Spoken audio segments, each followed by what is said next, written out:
José María Urbina y Viteri. Hijo de Gabriel Fernández de Urbina, ciudadano español, último contador real de la colonia, y de Rosa Viteri, amateña. Realizó sus estudios en la Escuela Náutica de Guayaquil bajo la dirección del militar Juan Ellenworth Hunt. Participó en el combate naval de Punta Malpelo ocurrido durante la Guerra Gran Colombo peruana. Instaurada la República del Ecuador en 1830, apoyó a su primer mandatario, el general Juan José Flores, del que fue edecán. Participó en el bando de Vicente Rocafuerte, que había pactado con Juan José Flores para enfrentar a las fuerzas rebeldes de José Félix Valdivieso en la batalla de Miñarica. En 1836, durante la presidencia de Vicente Rocafuerte, 1835 a 1839, fue designado como ministro plenipotenciario en la capital de Nueva Granada, Bogotá, lugar donde fue iniciado en la francmasonería. Fue retirado en 1837 y, enojado con el presidente Rocafuerte, realizó una conspiración con el general Juan Otamendi para sublevar a la guarnición de Riobamba. Enterado el gobierno de la conspiración, ordenó el destierro de Urbina y Otamendi al extranjero.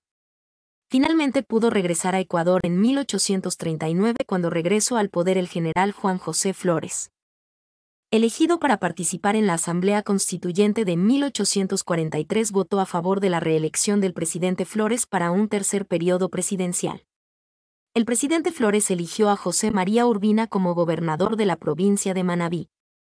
En ese cargo le sorprendía la noticia de la Revolución Marxista del 6 de marzo de 1845, que buscaba el derrocamiento del presidente Flores, a la cual plegó el día 17 con el pronunciamiento de Portoviejo, ganándose la gratitud del gobierno provisorio de facto de Guayaquil, que el 22 le ascendió a general de brigada. Entonces organizó la segunda división del ejército y avanzó a Guayaquil, ingresando el 27 de mayo con 700 hombres, en medio del entusiasmo de la población. Reunida una nueva Asamblea Constituyente en Ambato, que eligió a Vicente Ramón Roca como presidente para el periodo de 1845 a 1849, fue designado ministro de Relaciones Exteriores de Ecuador. En 1849 fue elegido presidente de la Cámara de Representantes del Ecuador, en la que se realizó la fallida elección del nuevo presidente al terminar su periodo el presidente Vicente Ramón Roca. El general José María Urbina había fijado su domicilio en Guayaquil y, valiéndose de su influencia sobre el ejército ecuatoriano, realiza una conspiración contra el gobierno encargado de Manuel de Ascasubi bajo pretexto de varios delitos, entre ellos constituir el gabinete con hombres afines a Juan José Flores. Junto al coronel Francisco Robles, jefe de la guarnición de Guayaquil, subleva a la guarnición contra el gobierno el 20 de diciembre de 1849. Sin embargo, el pueblo de Guayaquil impide la sublevación militar. 2. Llamado a la capital por el gobierno, manipuló con astucia y logró que no le castiguen. El presidente encargado Ascasubi decide cambiar a los mandos militares de Guayaquil y reemplazar a Robles como jefe de la guarnición. El cambio se produjo el 19 de febrero de 1850. Sin embargo, Robles, apoyado por el general Guillermo Bodero Franco, primo de Diego Noboa, consigue por la noche la adhesión de la guarnición de Guayaquil contra Ascasubi. Los jefes militares designados por Ascasubi fueron apresados, no menos que el gobernador de la provincia y algunos funcionarios civiles. Una asamblea popular convocada en Guayaquil por el general José María Urbina, que ejercía de facto la jefatura civil y militar de Guayaquil, elige a Diego Noboa como jefe supremo el 2 de marzo de 1850. El 10 de junio de 1850 Quito lo reconoce como jefe supremo al renunciar al poder Ascasubi.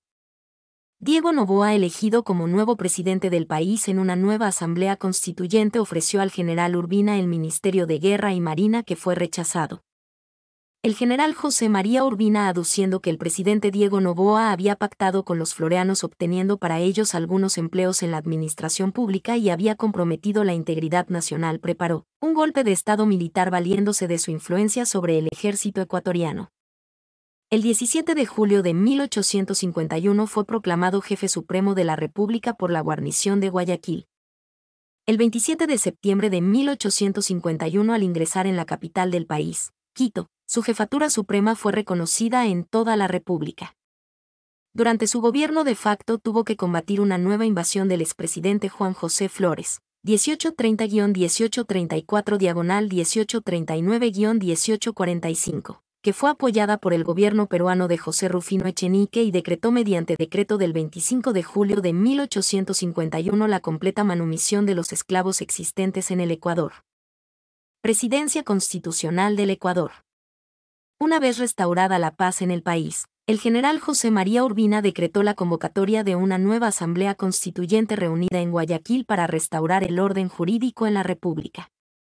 La Asamblea Constituyente eligió el 17 de julio de 1852 a José María Urbina presidente interino.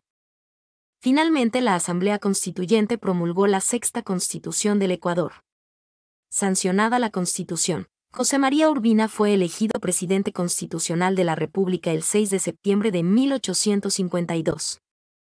La Asamblea Constituyente también decidió decretar la expulsión de la Compañía de Jesús del territorio ecuatoriano, después de haber sido admitidos en el país por el anterior presidente Diego Noboa. El intento fallido de invasión de Juan José Flores fue el pretexto utilizado por el gobierno para decretar la proscripción de varias familias acusadas de floreanismo y que recibieron órdenes de destierro y confiscación de bienes. Entre las familias castigadas se encontraba la esposa del expresidente y sus hijos.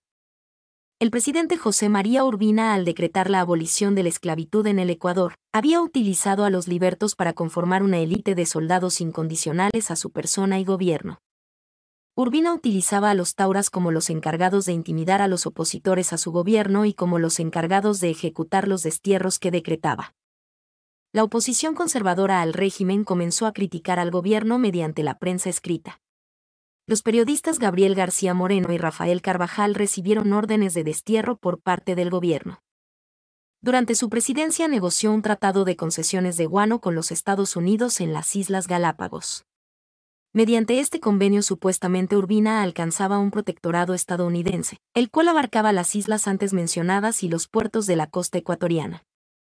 En 1854 pretendió cancelar la inmensa deuda de la independencia que, heredada de la Gran Colombia, el Ecuador mantenía con el gobierno británico. Para lo cual acordó con el Elías Mocatta, representante de los acreedores británicos, que el Ecuador pagaría dicha deuda entregando para su explotación y colonización grandes extensiones de tierras en la margen derecha del río Marañón y en las regiones madereras de Esmeraldas. Lamentablemente este convenio no se pudo concluir a causa de las reclamaciones que hizo el gobierno del Perú, aduciendo que los territorios del Marañón eran territorios en disputa, y que primeramente debía solucionarse la cuestión de límites entre los dos países. Terminado su periodo presidencial en 1856 respaldó a su partidario Francisco Robles, que resultó vencedor de las elecciones presidenciales como candidato oficialista.